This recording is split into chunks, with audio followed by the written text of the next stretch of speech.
right. All right. What's that? WP. Warner Premiere. Warner Premiere. Well, we're doing the spinner rack commentary on The Dark Knight, just the first part.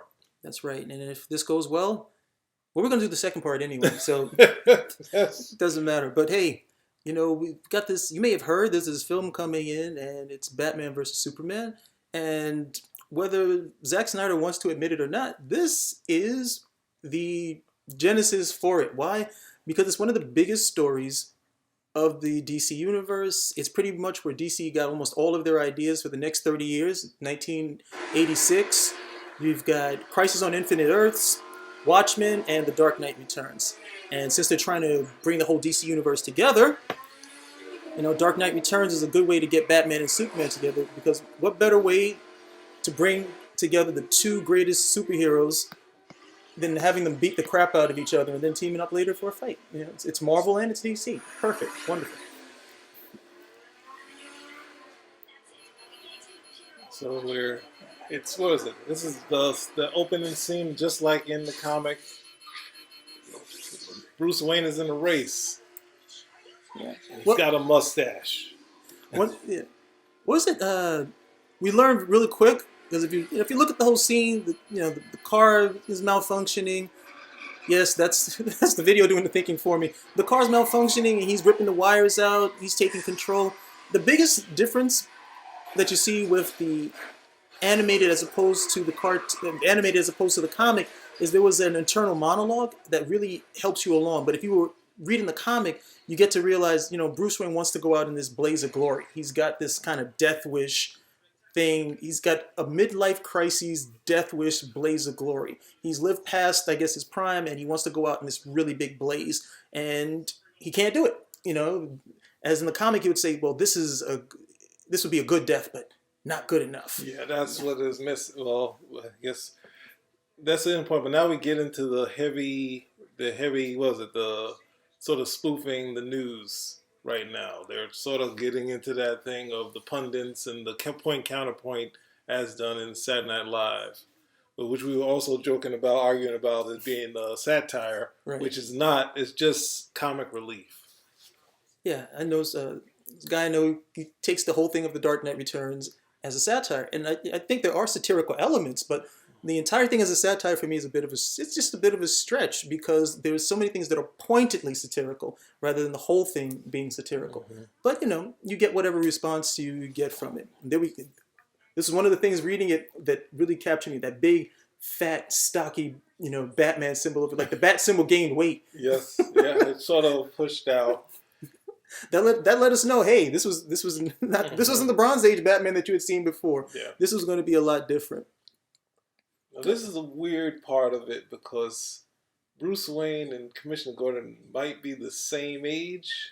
There may be a 5-year difference, whereas this Batman was maybe the Golden Age Batman. He was a lot older. He was sort of watching over Bruce in the early issues, and now we have them. He's almost the same age, maybe 5 years older, and now Batman is aged like another 20 years to catch up to him. I don't know if Miller said this. I know he said this about The Dark Knight Strikes Again, but I think part of it was that because, he stopped his calling as Batman, because he's so unhappy, he aged, and now he looks older than he's actually supposed to be. So he grays a little bit more, and he ages a little bit more. Now, I don't remember Miller ever saying that, and it's definitely not something you would get from the comic, and it's not something you get from the animation either. Yeah. But it's plausible, because we see it with regular people. When they're happy, they look younger than they're supposed to. When they're unhappy, when they're stressed out, they look older. We definitely know Bruce Wayne is a guy who is stressed out.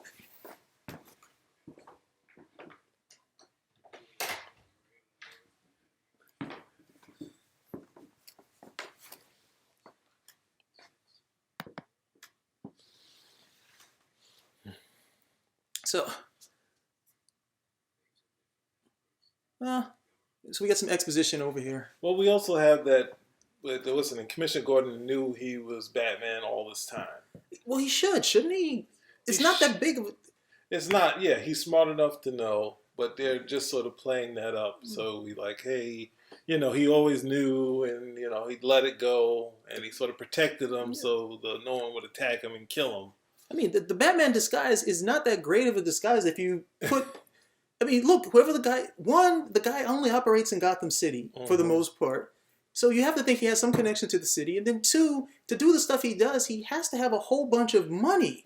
So that should lead you only in a couple of sources. And the one person who we always hear about being wealthy, who's always on the scene, is millionaire or billionaire playboy Bruce Wayne. So that's your number one suspect right there. So I can understand if the average person doesn't make the connection, but Commissioner Gordon definitely should. Oh man, they animated that dancing well. Guy looks like he's about to hurt himself. He looks like he's about to go in that blaze of glory that he wanted.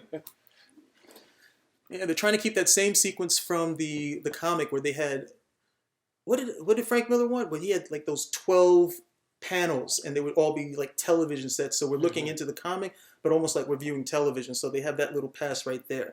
And here we are, Crime Alley. Crime Alley. The neighborhood has gone to pot, but that light is still there. Okay, from all those years ago, everything is bad, but they've done a good job with the upkeep of that light. He's having a vision, because how could they have this paper from way back when?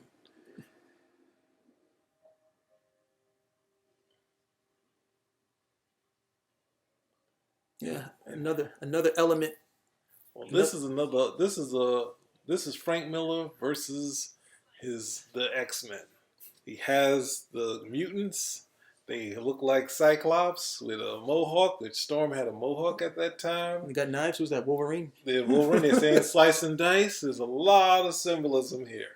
Or it could be a lot of him trying to take a dig at the X-Men, but we can't say that he did. I'm going with suggestion number 2. If nobody takes a dig like Frank Miller, okay? If it's the fans, if it's a rival, yeah, Frank Miller takes a pretty good dig. He's good at that.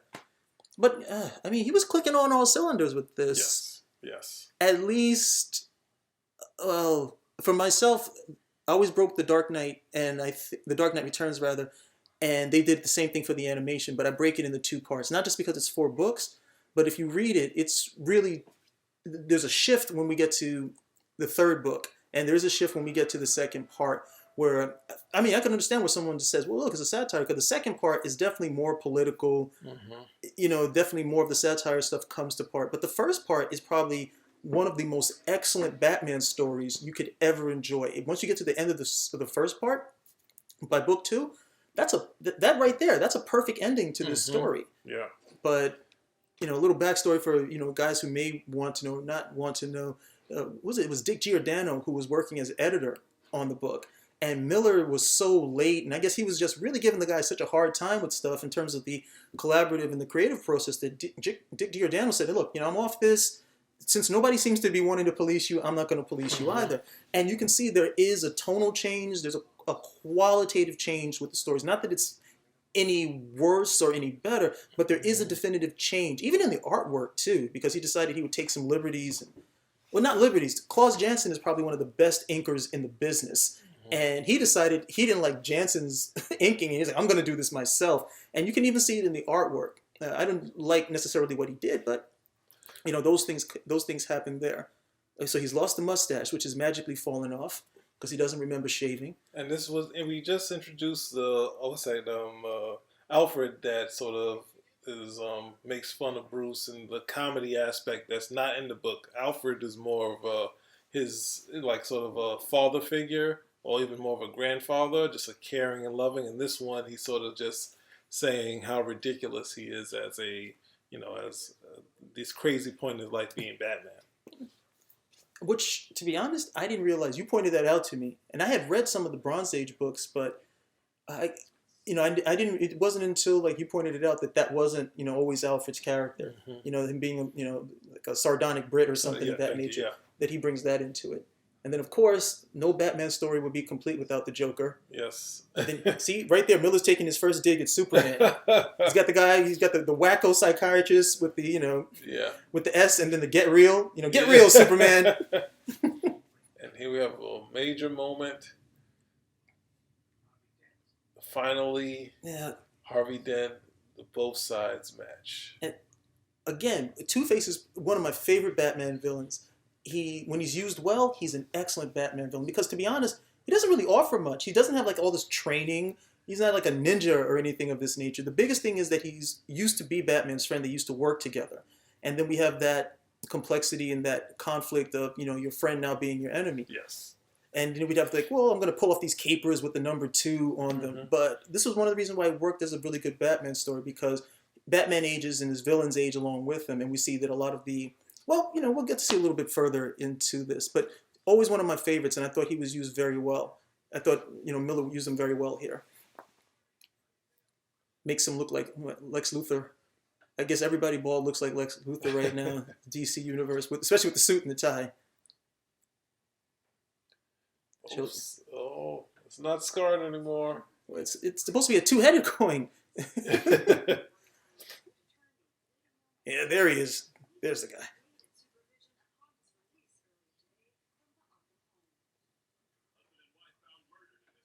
Maybe it's just me. I don't know. The animation just doesn't capture.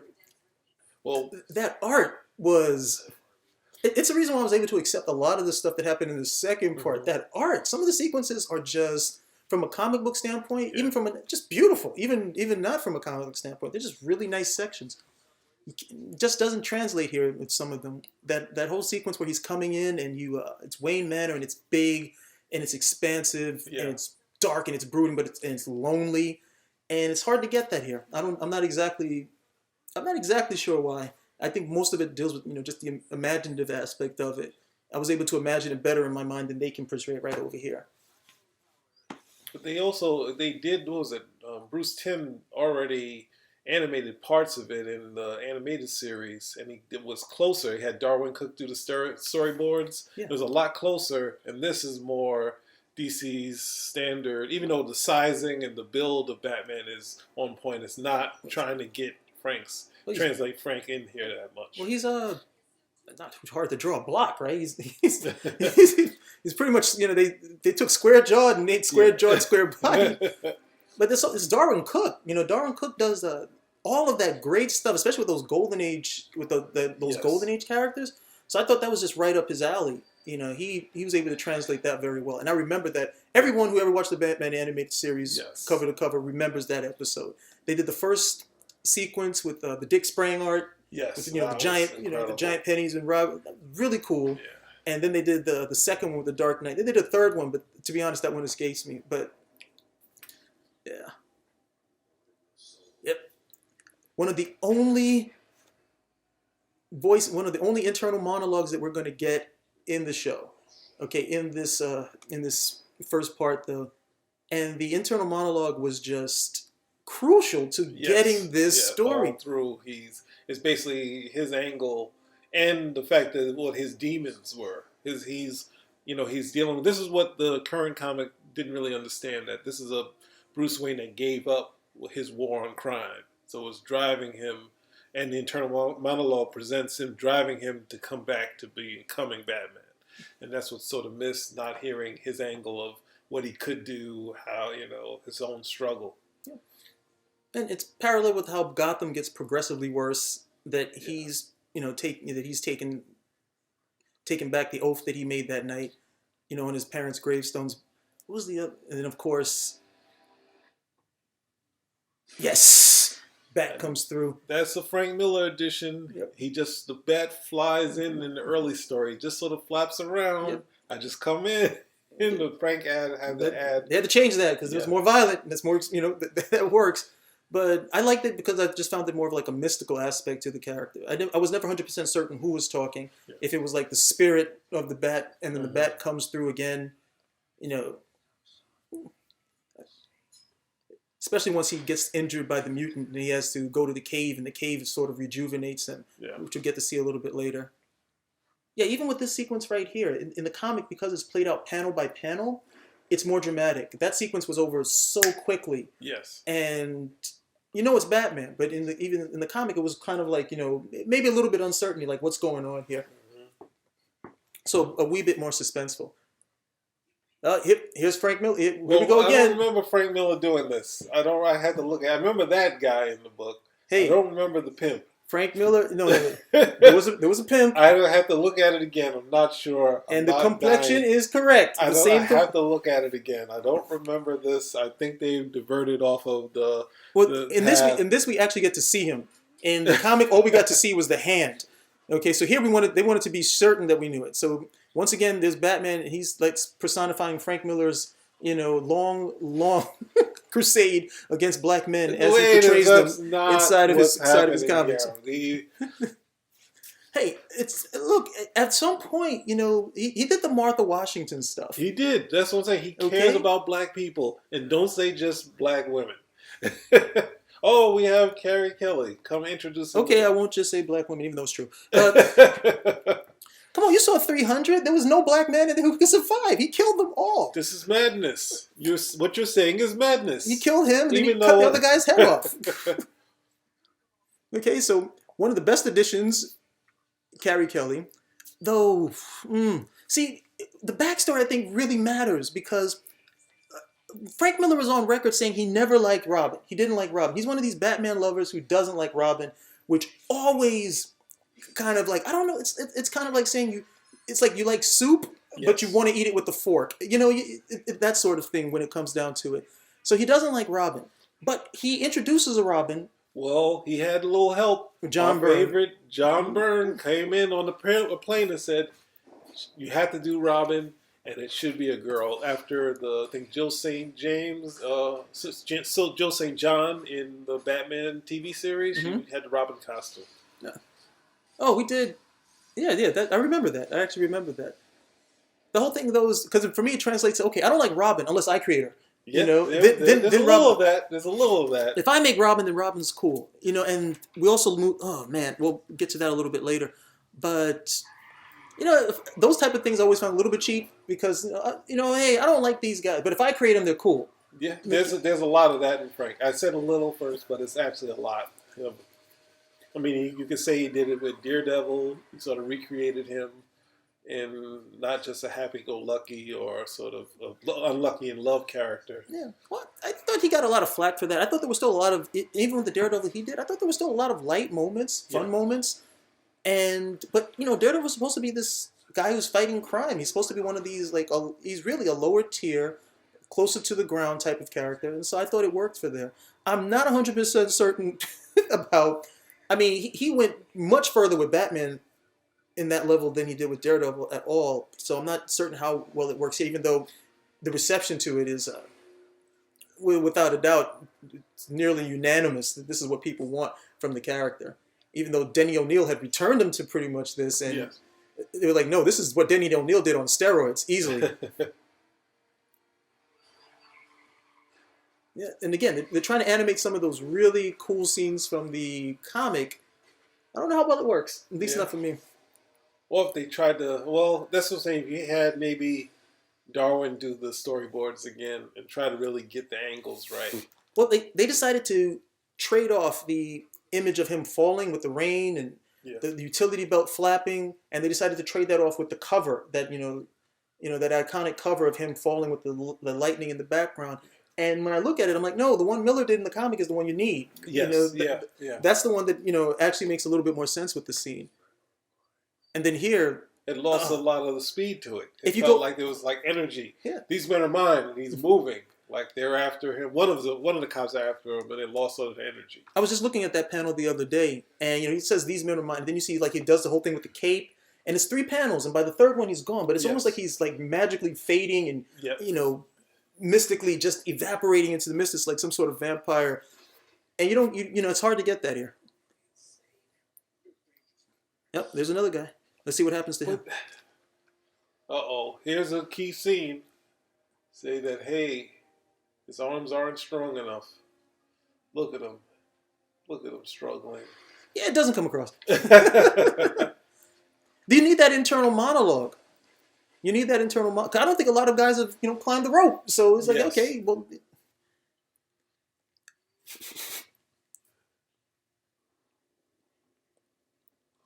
But this played out a lot longer than it needed to be, I think. I think the way Frank did it, they're trying to add a suspense, but it's not really a scene. He's just back in action, just take these guys out. They're nobodies. Well, it's where your focus is. You got your focus on, okay, the dripping water and Yeah. this, where is he? But it was a quick scene, and it it's kind of tough. I don't want to continuously compare it to the comic, but hey, it's based on the comic. And even that scene right there in the comic. Sorry, guys. Even that, where you see the hand on the foot, and then you just see the eyes and welcome to hell, and that was eerie. That was really scary. Yes. Here, they sacrificed the suspense for action, whether they realize it or not. They sacrificed a lot of that. It's like it's like Alien versus Aliens, where the first one is definitely more suspenseful, more creepy, more horror, and the second one is, definitely more action. But yeah, two different directors.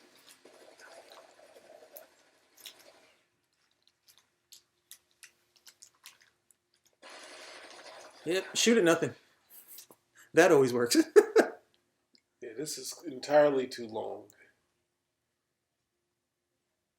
It's like we got two movies. We're gonna do two movies out of this.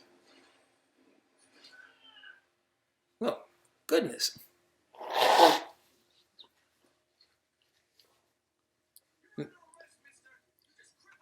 Yeah, we can't tell if he crippled him or not. He just gave him a kick. Yeah.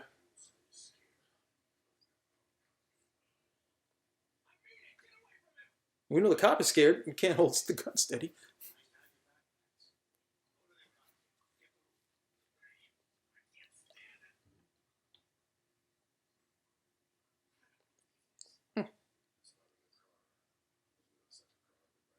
And this is also a different voice. This is Peter Weller and not our. Well, not to say that Peter Weller is bad. He's definitely a good voice, but our favorite, I think most people's favorite, is Kevin Conroy for Batman and for Bruce Wayne, both characters. I didn't like Peter Weller. I didn't like him for this. I don't know if it was I don't know, because he's got a good voice. Yes. He definitely has a good voice. I don't know, maybe the voice direction. There were some of the lines, and again, it's hard because I've read this line several times from reading it, and then I would hear it played out here, and I was like, that doesn't quite seem to get it. And there was no difference whatsoever between the Bat voice and Bruce Wayne. And once you do that, for me, it's like, you don't need to be two different characters. You could just be Bruce Wayne beating the crap out of people. Yeah. The whole idea of the wish fulfillment, the internal aspect of it for the reader that gets to connect, that's that's sort of me a little bit. It's kind of washed away. And so who's this? This is a big mutant. So this must be like Colossus.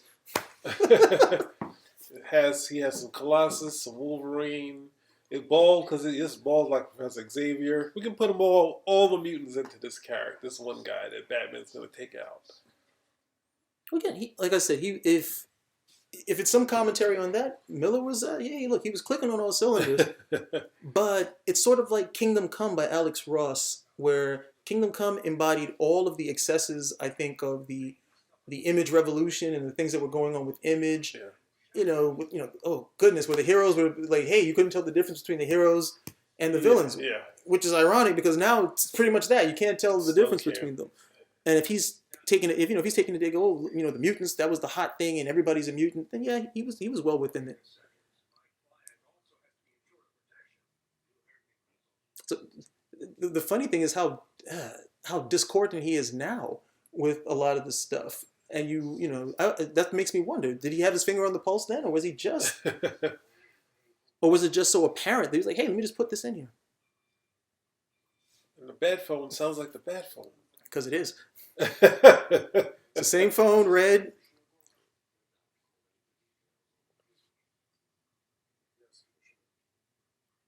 Yeah. So Alfred is the all-purpose butler. He can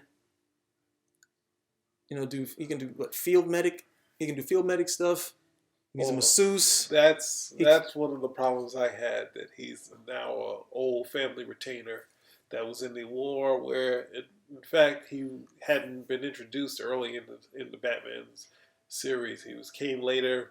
Robin was already there, and there was also I think there was another Pennyworth before it. Before Edna, there was another one before Alfred. So everything been redone. Hmm. I like Alfred if he's normal, because he's like the only normal one out of everyone. Yeah. I don't mind if he's a little sardonic. It's when they do like what Johns did with that whole Earth One, and Alfred is now like an ex. Oh You know, yeah. he's ex MI6, and Yes. it's like everybody knows gung fu. Everybody knows how to use a gun. It's like nobody's normal. Yeah. There's what character do you connect to? The guy with the super gung fu training, or the guy with the super duper gung fu training? So, and again, reading it here, this was the part that really showed me there was something off with Batman's character, where I could see him doing certain things to, scare the guy. But this guy was going to bleed out if he didn't get him to the hospital. And that was a threat he was making. Hey, if you don't tell me what I need to know, I'm going to leave you here to die. And I was like, that part of the aspect that never needed to be a part of the character, because the whole idea was that, hey, I'm going to turn into a bat because these guys are a superstitious and cowardly lot. It's just enough for me to show up and do that whole, do that whole disappearing bat ninja stuff, and we're good. You're going to tell me what I need to do because you're scared out of your wits. I don't have to threaten your life. Well, then there's a later point, I think, in the second part of this story that we have to put a footnote for. And here we have Carrie Keller. The child of, well, her parents actually, they sound like they were like 60s hippies who, they marched, and they put flowers inside of rifles, and then what happened? It didn't come to pass, so they went and became yuppies, got jobs, and they have a kid they don't even remember.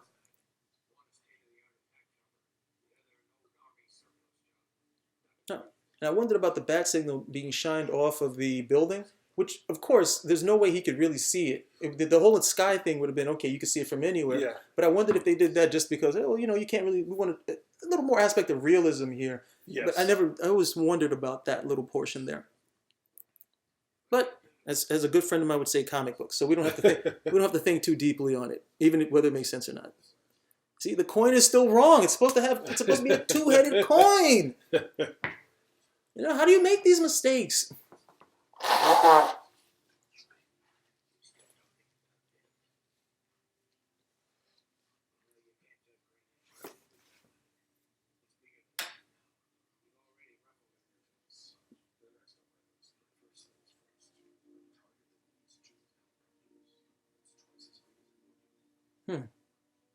And I think this was the only detective work he did in the entire series. And it's very light work. But everything was so realistic. You were just mowing through it. This is just great stuff. Yeah. Well, like I said, I think the first two issues were at the very least, I mean, this was the only detective work I actually saw, I remember him doing at all. Okay, and then in the latter part, they Mary sued the heck out of him with some of the stuff. But he's supposed to be a detective, and okay, fine, I can sort out the whole thing. Mm-hmm. It was really light because Miller doesn't write detective stuff. He writes pulp noir, crime fiction with Marv. Marv is not the smartest guy. He's not going to sort it out. So we having a moment here. Someone's coming back. So Batman creates the criminals. That's Frank Miller's. Batman is actually a disease. It makes people put on bad outfits, and the villains go insane. So here's a big moment as far as trying to explain that Batman has some sort of, he's not just in pajamas, which I think he was always in pajamas, but Frank Miller did a point that's very big for everybody in comics, that every fan in comics, they really like this scene in the comic book. Yeah, they like it because they think that's what they can do to become Batman. Everybody thinks, oh, wow, that's how he does it. So if I just put some bulletproofing on too, I can get over here and I can walk. And, it brings it one step closer to your fantasy becoming true. But the bottom line is, no. No. Yeah. Okay? It works, at least. Did you see how the last Fast and Furious movie? Oh, yeah. With who's it? Oh, did I say, oh, yeah, man? What am I? Yeah, I think I saw it. With Paul Walker who passed away? Yes. In that film, Paul Walker is in Keds and a hoodie. Yes. Okay? Yeah, he fights all these guys. He's dodging bullets. He's balancing on a car. Yes. He doesn't have any armor or anything of that nature. Yeah. He's in, I'll say it again, he's in denim, Keds, and a hoodie. Here we go. Batman used to be, all I need is the outfit. You're not going to hit me because I'm moving all of the time and I'm scary. Yes. Yeah. No, I can't be scary. I got to take a bullet head on to the chest. That's why I've got the symbol. I'm like, you can only take so many. I mean, look, it doesn't work after a while. Here they try to do some of the. This is more closer to what I would expect from the whole thing. Put the smoke on, use the shadows. Okay, let these guys be freaked out. We don't know where he is. Yeah. You know, along those lines. That's more the aspects of the character that I wish would be played more. But now, I mean, they don't even do this much anymore. Now he uses the gas and he's just knocking everybody back with haymakers. There's no finesse to it. And he's supposed to be a character about some finesse.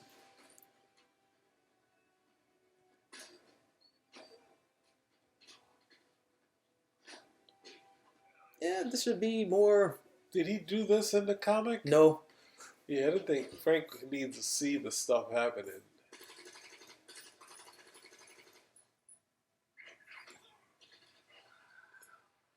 Yeah, that was for us. And this is for us too.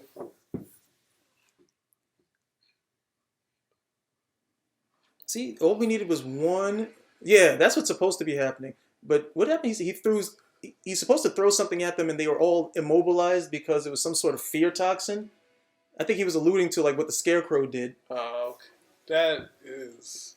Yeah, cheating. Yeah. Yeah, the comic was that they were chewing on their worst nightmare, and that's what the whole thing was. And then right over here, Batman can't defuse the bomb, so he just freezes it. There was a time he would have been able to do that. But don't worry, he'll be smarter later on. He's going to be smart enough to make kryptonite. That's an important part. I didn't like that.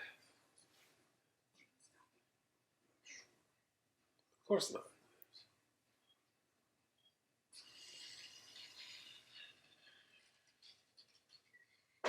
I don't know scientifically if that really is supposed to work. But they did it on Supergirl the other episode, so hey, I guess so.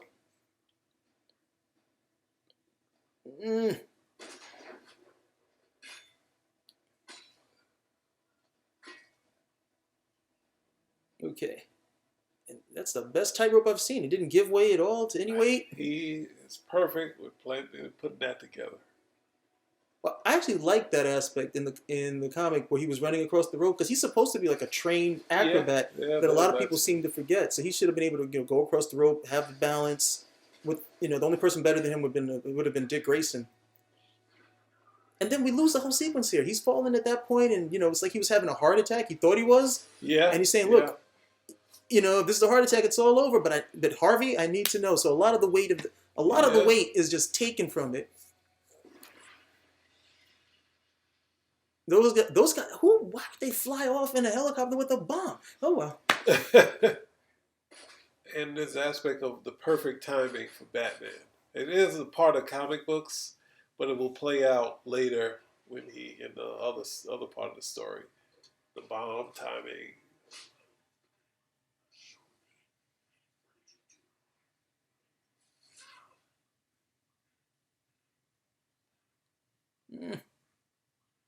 I can't say the reveal is the same.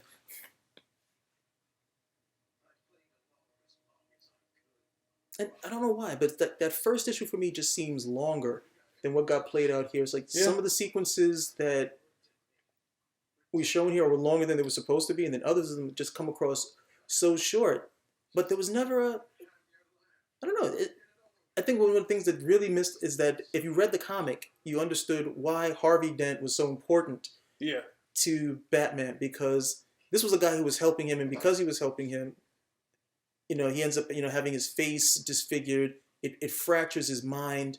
And that wasn't a good enough origin for him either, because on the animated series, they had to go and say, well, he was already kind of mentally unstable in the first place. They've done that a lot in there. Yeah, I think it's enough for him just to go through that trauma to be over. But one of the things they also missed is that there was this nice scene at the end of the first book, where he tells Harvey, I see the same thing. I see a reflection, and then you see him kind of like embracing him at the end of it. Here he's just standing over him, like, man, you wasted my time. I spent all this money to get you rehabilitated. So there was a human component to it that's left. Now why would the person be a mutant? Why would he dress up as mutant? Oh, they snuck in the Swamp Thing. What happened? Saying, hey, we got to get in the Swamp Thing What was it, shot. Swamp Thing, Watchmen? And then that was Lana Lang with the whole Crossfire talk. Yeah, she's stepped up to the plate, and I don't mean the baseball plate either. Well, the ladies don't really get a good look in this story. There's a lot of sad moments for them where, man, you got old. Sorry to say, there's moments that's how they're drawn and that's how they're animated. I don't know if there's Crisis, Watchmen. Yeah, they blew up. Yeah. I mean, well, again, that's Miller. V for Vendetta, Sandman. Selling this stuff. Yeah, what was it? Didn't somebody was saying Sandman was a superhero comic? Yes, someone was saying that it was. In-joke people, sorry. Uh-oh, what happened? Isn't there an actual Councils of Mothers right now? They're after Lucifer. They're trying to get Lucifer off television. Lucifer will do that on its own. DC is probably going to have to sue him over that, or Lucifer will just go. Here we go. We've been waiting for this moment. Just your average schoolgirl just puts on the outfit and pretty much literally becomes Robin. Oh, here's another one for you. This is a positive. Yeah, he was positive. Okay. He just had a bad That's 3. speech. Sure, he had some problem with his speech. That's 3. We had a pimp. I think you're just selectively viewing it. We have a whole lot more movie to go to. Okay. We're going to get some positives. All right, we'll see. Hopefully. In the comic, that was such a big deal. It was like, he got shot, and you had to go to the next panel. Correction. You think you read it wrong. You go back and you read the other panel.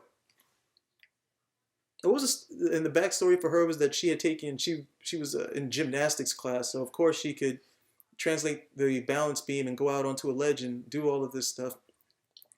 But that is one of the biggest problems when you insert too much realism into comics. Okay, when it's just, hey, this person can go because they have the will. Yeah. They have the will. That's pretty much all you need, and you can go off, and then that's all. That's fine. Once you got to start bulletproofing people, hey.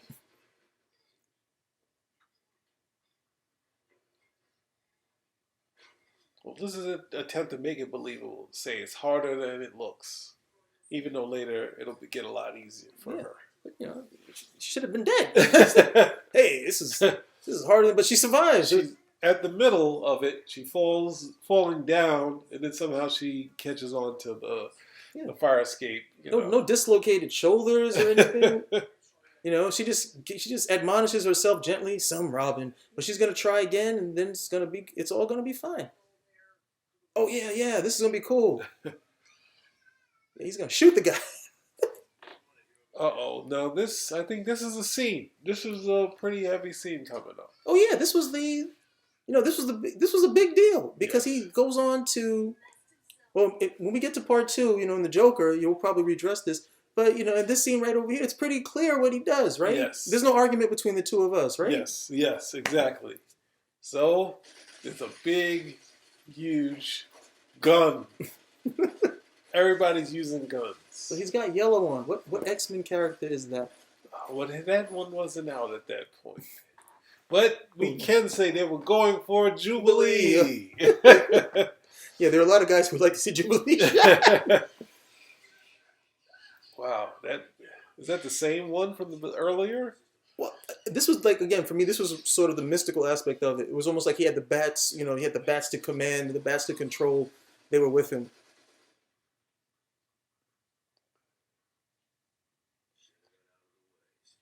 Yep.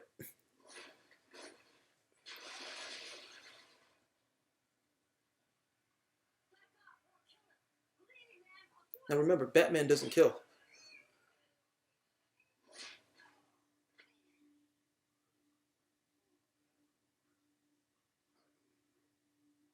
Now, in the comic, he killed him. Wait a second. Yeah. See, you got a nice little retconning there. Wow. Because in the comic, hey, go back, you can get it. Okay, it's the second issue, The Dark Knight Triumphant. Batman kills the person. Okay, he's trying to save the kid, and we understood it. We didn't have a problem with it. To be honest, I didn't think too much about it. Okay, I didn't know Yeah, if he that killed too. him. I didn't know if he wounded. I just remember he was willing to look like whoop whoop whoop with off the gun and say, "Hey, I believe you." Okay, and that would be the end of it. But again, was it necessary? Okay, was it necessary? This is a guy who's highly. It's a very gritty Batman. This is a It's guy who's as so his gritty highly trained. best. This is a guy who's so highly trained, and we see that he knows how to use a gun, even if he doesn't like them. And if you ever remember those old Western comics, like the Rawhide Kid and the Two Gun Kid, these were guys who were so good with the gun, they could shoot the gun out of the person's hand. They were like the guy who could flick a fly off of your ear. Yeah. So you would think, okay, fine. Batman would be able to do whatever's necessary to, save the kid, without any problem. And they're like, well, no, the only thing that's almost like a Man of Steel argument. The only thing that's going to work is killing this person. I was like, okay, but then you still run the risk of the kid being shot, right? So yeah, especially the automatic rifle. yeah, Like you don't just sort of pick off someone with an automatic rifle. okay. So we have this inserted sequence here. What? I don't know what this is. This is Robin's first. This is Robin's first flight.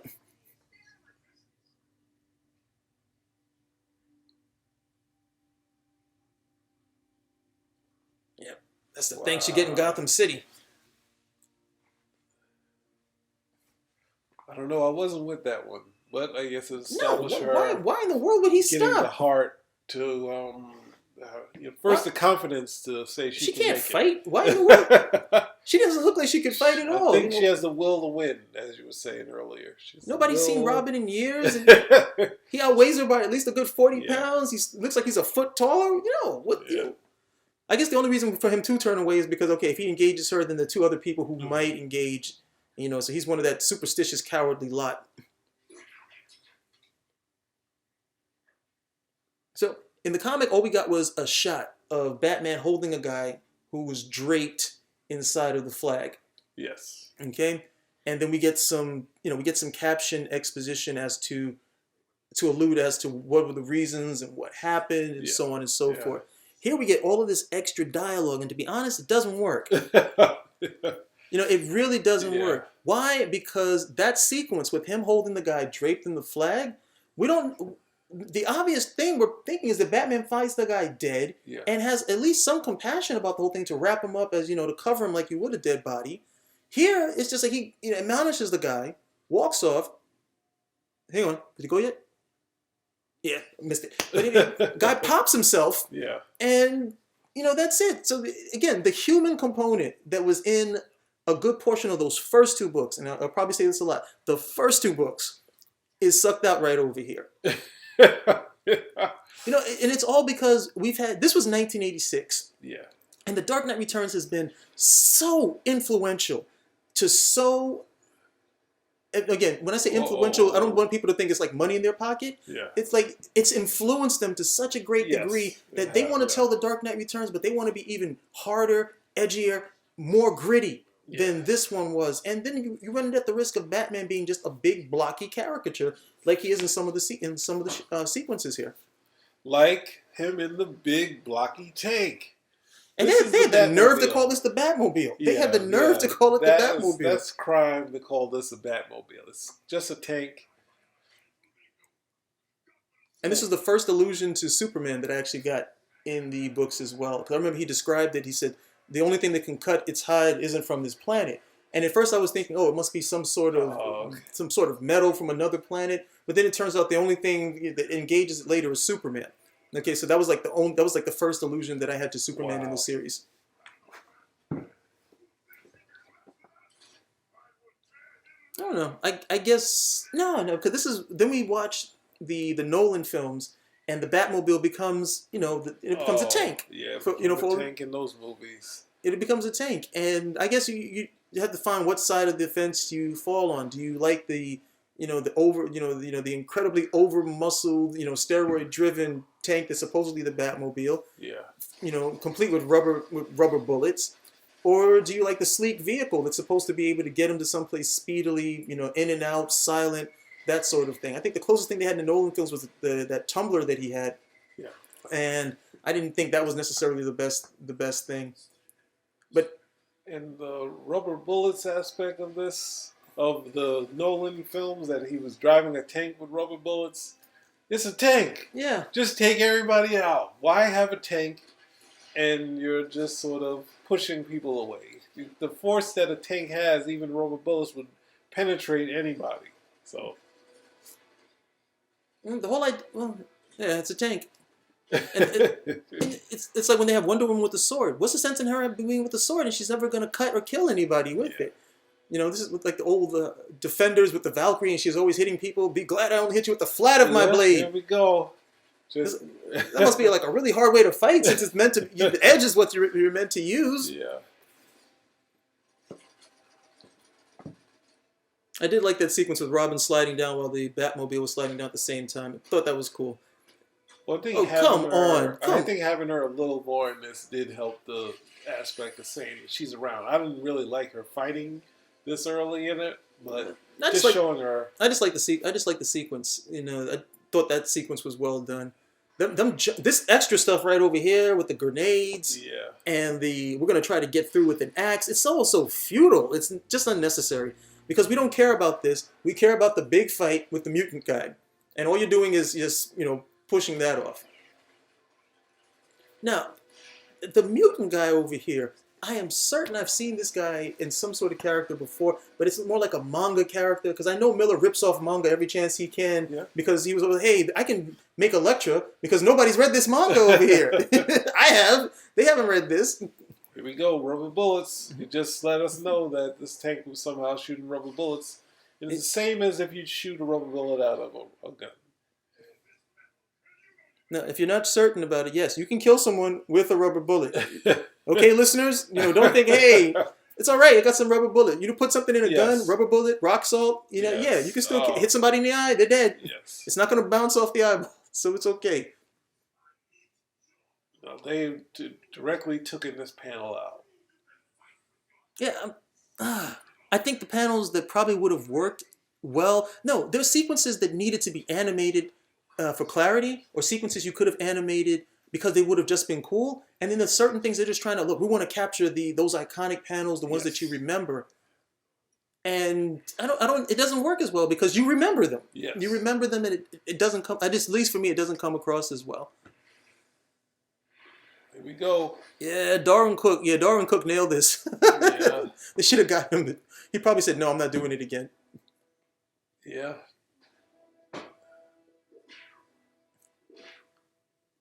Yep.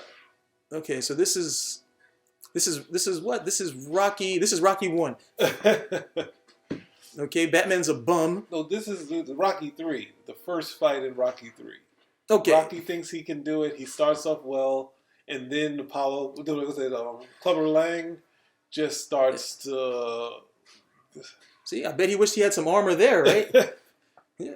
See, the bullets don't get you. It's the razor sharp teeth. No matter how skilled Batman is, now, it doesn't matter. Here's the thing. He's getting himself caned right here. Utility belt. Yeah. Utility belt. You don't have to take this beating. Yes, there we go. But he has to prove something here. Well, yeah, but this is going back to what we saw earlier with Batman. He still wants this blaze of glory. Okay, it's the midlife crises. I'm still as good as I was when I was 20. Yes. I'm still as good as I was when I was 30. Yeah. It's like, how many guys have said, hey, I can still jump this, and then when you try to jump it, you catch your foot, and you're like, oh my goodness. So Batman did a rabbit punch. Why didn't he continue to just sort of be a little dirtier to take over this guy? He just tries to go brute force. And that guy just happens to find a nice handy crowbar. This is a Miller point. Miller has routinely hit people with hammers in the head. This is what, you can just pummel these guys, this character. Because I'm not going to say, I was going to say something. He just likes the excessive force. Yeah. And this one he's going to kill, he's going to stab him with it. Thankfully he doesn't. And for anybody wondering, how did Batman survive those hits to the head? Miller actually retconned his cowl into being a helmet. That's what he did? Yeah, you'll see in the sequence when he puts his cowl on and it's like a helmet. He's like, the war still goes on. So it's like a helmet he's fitting on. So that protected him.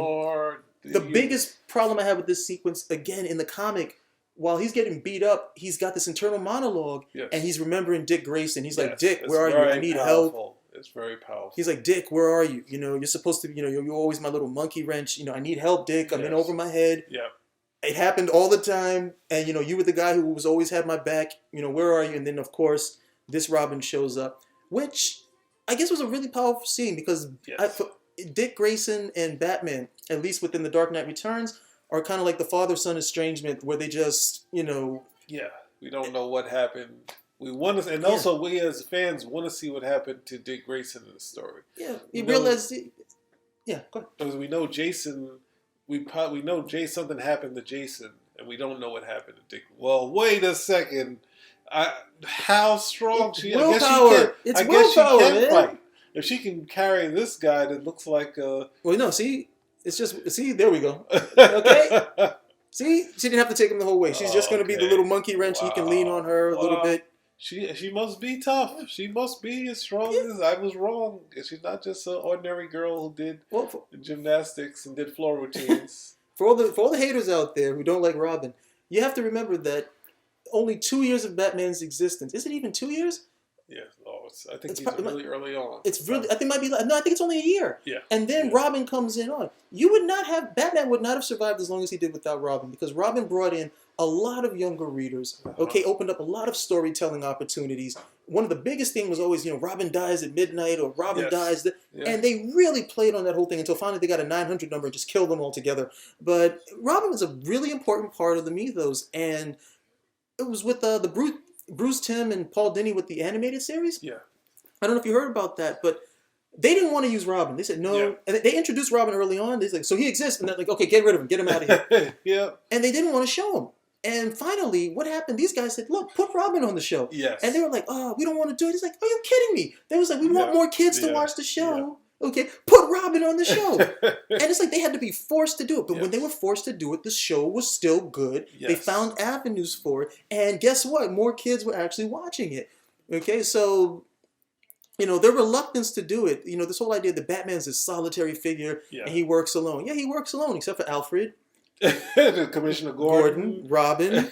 Okay, Batwoman, all of these other people who come in. If you think, oh, well, those are all the superpower. Leslie Tompkins. Yeah, he has the whole syndicate and the Batman stories suffer without those characters. Like if you see, I think Alex Ross's War on Crime, as gorgeous it is, it would be better if it had visibly see Commissioner Gordon and Alfred and all of the cast that make Batman even better a character. Well, he has probably him and Spider-Man probably the best rogues gallery in comics. But he has a great supporting cast, and The Dark Knight Returns on its own with just him, he would come across as some sort of psychopathic maniac. Mm-hmm. But Frank Miller got to tell that story later. It was called Holy Terror. So he was able to get with that, but it's the human component. It's the human component, and even here. They have stripped away a lot of that humanity of the character, because part of it is the story of a guy who's gotten older, who stopped following his calling, is returning to that calling. There's plenty of life parallels for it, but it's the human component, because it's this thing that a lot of people go through. Am I still good enough even though I'm older? I'm slower, I've missed a step, but I know here I'm still good enough to actually do it. That's actually Rocky Balboa. Like, hey, come on, let me fight. I still got one more in me, and this is it.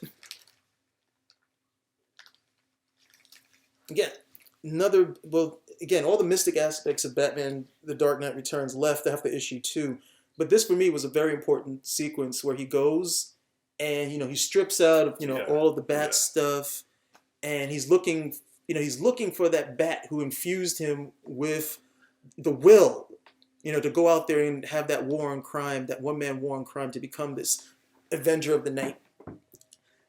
So he's looking, and he's looking for it here, and that was it, because there's nothing else. There's nothing could have healed him in that amount of time. But it's almost like a spirit. It's almost like a spiritual rejuvenation that he's getting. Okay, not so much as a rebirth. We saw that, I think, in the first aspect with the Bat coming here, but just to, give me enough to go back out there and finish the job. Okay, so so I thought this was very important. And it also has a feeling that this is why it would almost be a better end, because he has this one moment to finally stop those mutants. Like he's stopping the thing that's really destroyed Gotham. Yeah, but Miller has to go. It's not enough to be. it's what did they do? Jeff Johns made turn Batman into a new god. It's like and Yeah. the geekgasm, all over the place. Yes. Oh Yeah. yeah. It's not enough. This again has been so influential that you can't go anywhere with it, with the exception of changing him from being this. I mean, Miller made a lot of changes, Yes. but you go from this guy being this human, this guy who is trained very well, is very hard edged, has incredible amount of willpower, into a guy who's really not human anymore, is superhuman. Yes. Even though we keep believing, no, he's just a regular guy. Oh, there's Matt Murdock. No. Matt Murdock is this attorney. He appears later. I don't know if you remember from the comic, there's this guy who's supposed to be, and it's Matt Murdock. It's a spitting image of Matt Murdock. How could they do this? Lana Lang. Oh. And it's not like he just did it to Lana Lang. It was Catwoman. Well, Catwoman, he made her. Well, we'll find out later when we get to the next episode, the part 2. Mm-hmm.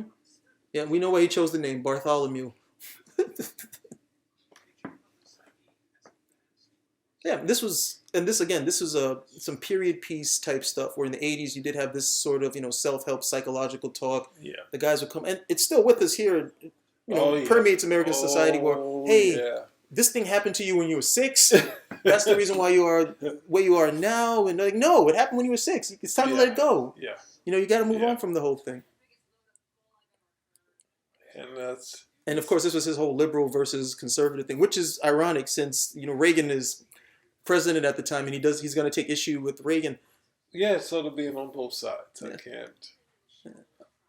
I mean, the biggest parallel was that Miller was in New York at the time, and New York in the 80s was that was a much rougher place than it is right now, and a lot of people mistake the commentary for him having this commentary with the United States at large, and it was no. Gotham City was New York, and New York had been pretty much just left to the wolves.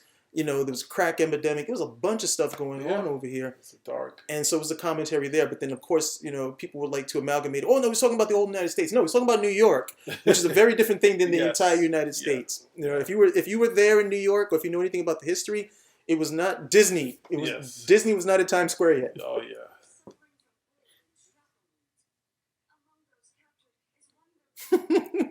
Now, saying that Batman was able to do something to him. He didn't completely lose. He did leave his nose is messed up. Yeah, that was good. Okay. I think I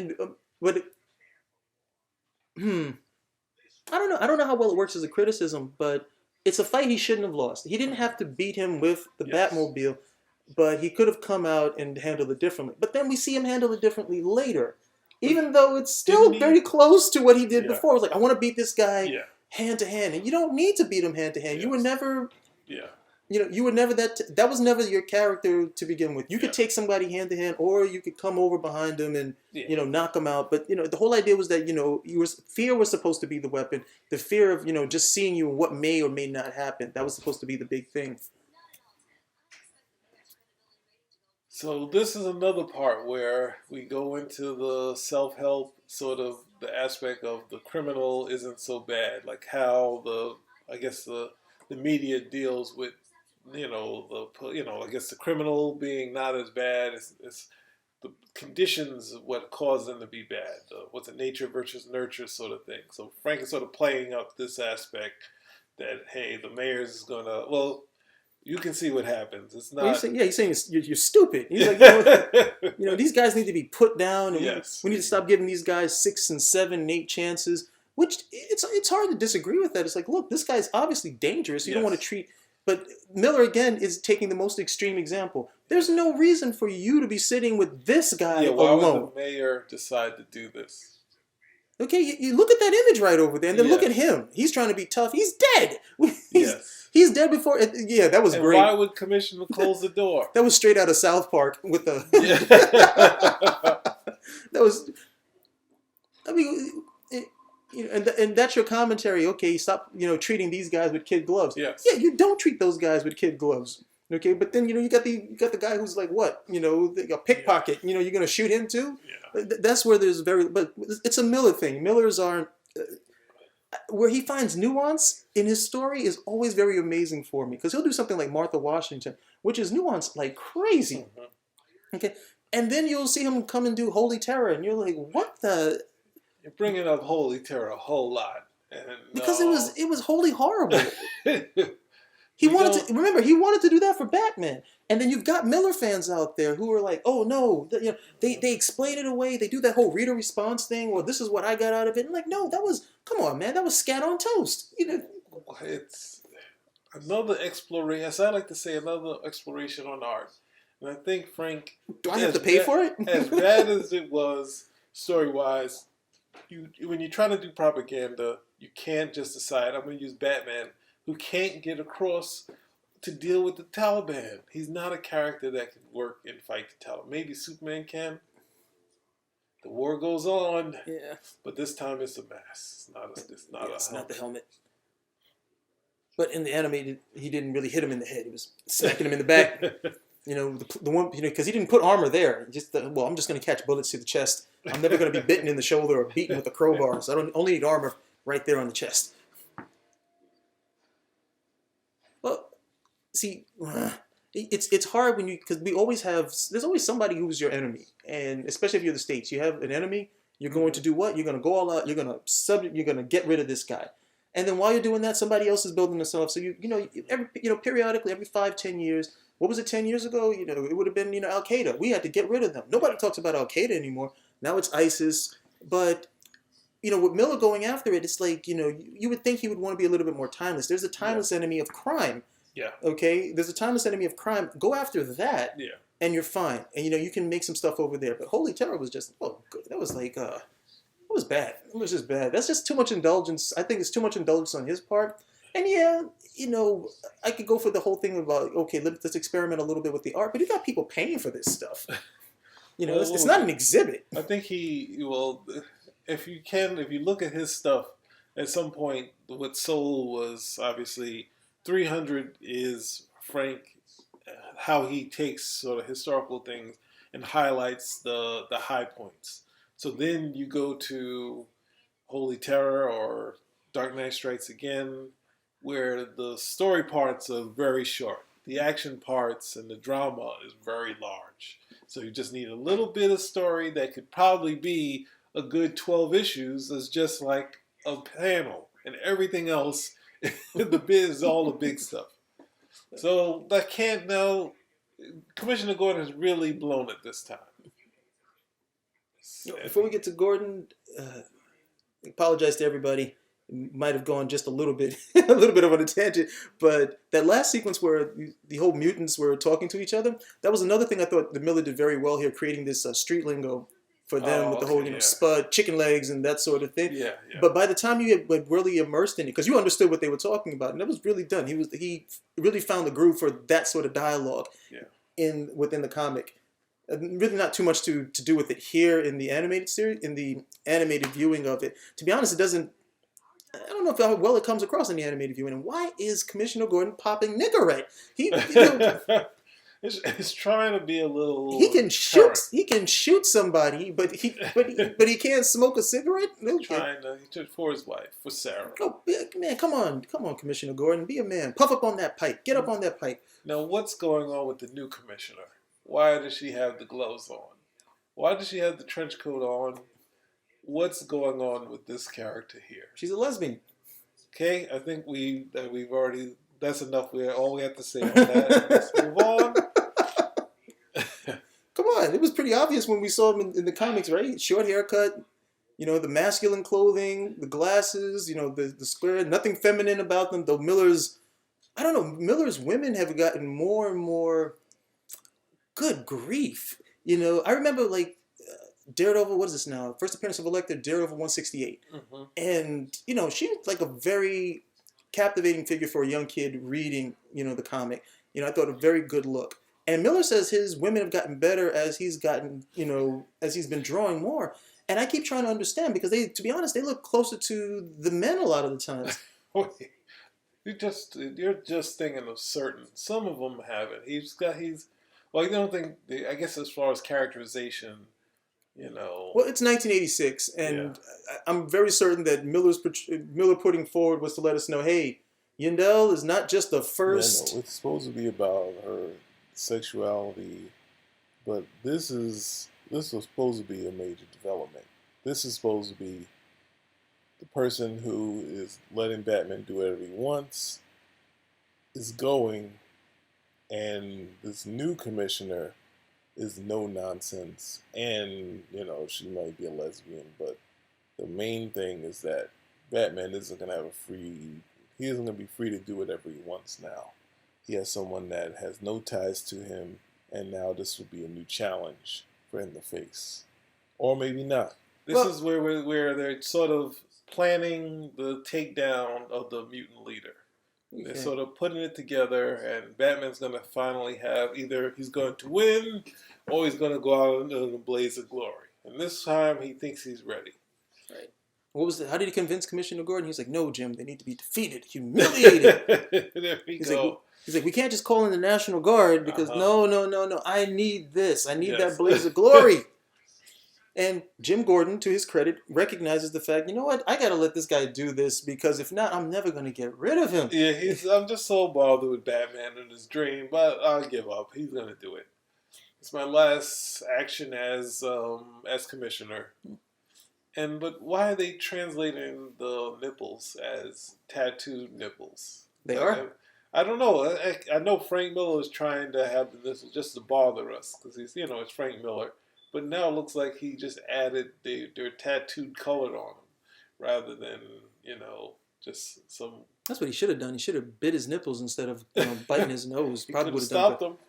better job. No, that's not manly enough. You have to do manly stuff. It's like, no, what? I'm gonna go this way.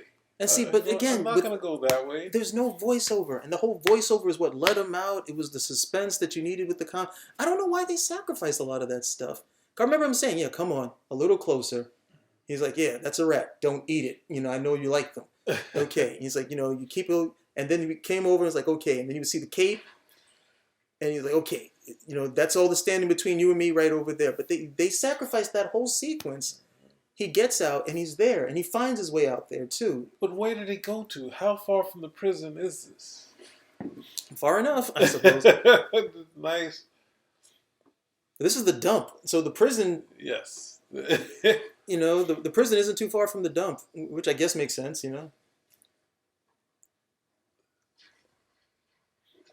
Batman is actually his ability to breathe underwater, under mud is. He's got the rebreather. Takes off the cape.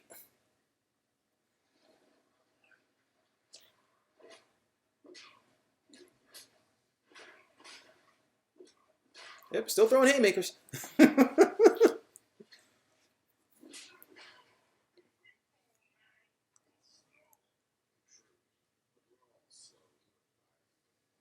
But wouldn't Batman be slower? Yeah, he would. I actually like the fighting sequences here because it looked like he was doing what he was supposed to. He's putting up really solid, full arm karate blocks. But he's still going for I want to go for these haymakers and, Well, you gotta be more dynamic.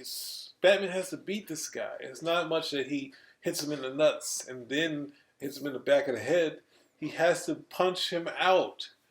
That's the best way to beat him. Poke him.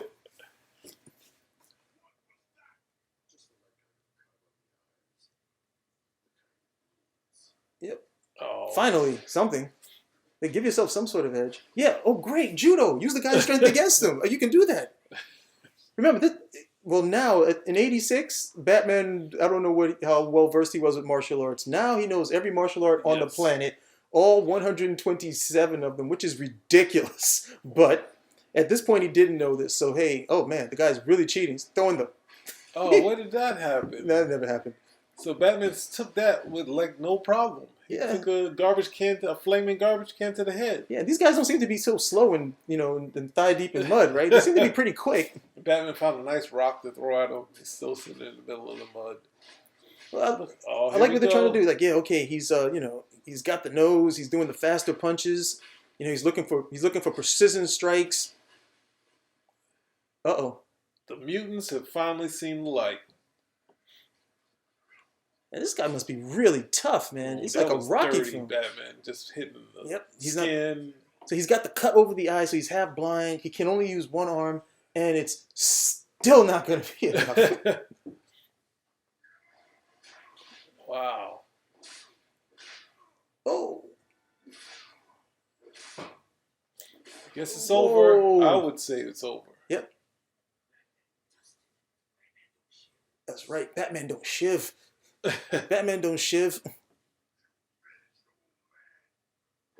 Yeah, see, that serves you right. Why are you talking? Kill him. Yeah, villains, you deserve it. Oh yeah, wrestling move, baby. That was enough to take this dude. Oh, here we go. This is it. Armbar. Oh. Nice. Oh. Now if you've seen that, you okay. know that. Uh-oh. Oh! Leg bar. Oh. I think you got him, man. I think you got him. I think you're good. Now, Miller sort of gave a lot, didn't do everything on panel. He hinted that Batman was going to finish him off. In this one, they're just like, hey, we're going to show you Batman really putting it on him. Well, for me, it was worse in the comic because the line was, something tells me to stop with the leg. I don't listen. So that means this guy's leg was already broken. So what was he doing with it? Yeah. It's, part of like a sadistic angle that, that he was putting on Batman. It's like, no, I'm really over the edge. But I think it was John Byrne who said this too. His approach to it was that Batman was not in his right mind. That, people were reading it like, this guy is crazy. And he's like, no, he's not in his right mind because, he's got this midlife crisis going on. He's got all of these other things. And so he doesn't really get into the right frame of mind until the very end. Yes. Where he's like, okay, this is what I need to do going forward. And of course, that's a good way to look at it because that allows Miller to do all of this sadistic, masochistic things that are going on with the story at this point. Oh, are you serious? He's been police commissioner for this long. There's no party. He's leaving with it's like he got fired. Yep. He was old when he got there, but he's not that old because actually when Miller does his year one, he's maybe like 4 years older than me. Well, this is the golden age one then. The guy who had the gray hair and was older. He was, but Frank Miller, Frank Miller made it so... Frank Miller made him older, but at the same time, Jim Gordon, that gun he turned in wasn't the only gun he had. He had like 6 or 7 of them. He's still pulling out guns later on with it. Uh-oh. This guy's back. Yep, see, there's another guy. See the dude right over there? Leaning on the chair? Who's that? There's another black guy. You see what Miller did to him, right? Oh, you're going to blame strung out. Okay. Miller on that. Okay. Hey. Now you're going too far. You're going too far. Miller has been very influential. Wow. See? I didn't even notice him. Yeah. Look who's back. And then the Sons of Batman. You're telling me I don't know if that necessarily worked for me. I didn't really like those guys. He needed them. That's how he was going to finish off that's how he was going to, in the last act, that's what he needed them for. Batman. Yep. Because they've had this homoerotic relationship going on. They Miller just introduced. Have that from the Darling. Darling. Okay, here we go. Darling. It's right on like penetration. Oh, goodness. There was some stuff he just did. I was like, okay. But the Joker he wrote was so different than the Joker who was in the comic at the time. Yeah. The Joker was basically this psychopathic loon who was always pulling off these jobs to get money, and he would kill anybody. But it only really made sense to him, even though there was loads of money involved in the whole thing. Now, I mean, Miller just made him a homicidal maniac. He just wants to kill people, and that was not the Joker. That was, I can name a couple different characters that would fit that bill, but it wasn't the Joker at this point. Yeah. But like I keep saying, Miller was very influential, and people loved it. So hey, we just rocked out. Yeah. I'm not sure if we needed to do, maybe a 3-hour thing? I mean, I think they could have cut it to maybe 2 hours. There was a lot of excess and could have moved a lot faster. Like The Hobbit? Well, I guess you were getting the feeling that you were getting all of the Dark Knight, 2 parts, the first 2 issues, and then the next 2 issues. But I think we know the real reason. what's the real reason? Money. Yeah, okay. There we go. That's a good reason. You break it I into didn't know if you were gonna come up with anything for that, but it was a good one. you break it into 2 parts. You get to sell it twice, right? Yeah. Could you have told us? You could have made. They could have definitely made one and done this in 2 hours, and it would have probably been. It might have been better, tighter.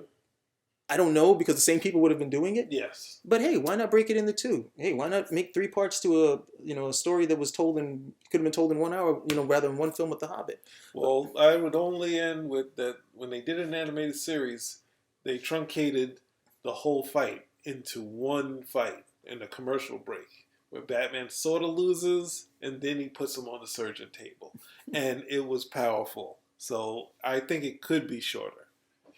And I guess that's it, right? Yeah, that's it for part 1. So hey, thanks for rocking out with us, and we will see you for part 2. Hope you'll be with us. All right, later.